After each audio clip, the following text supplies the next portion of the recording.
bu kırmızı elinde ulu, bütün dünya ulu.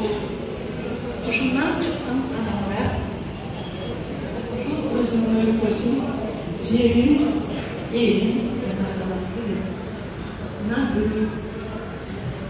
Bayburt'a geldim, 90 yılında oturağız. Ömrü ondan kısa geldi. Eğer bana babamda kasıp 90'da çıkmaya geldi.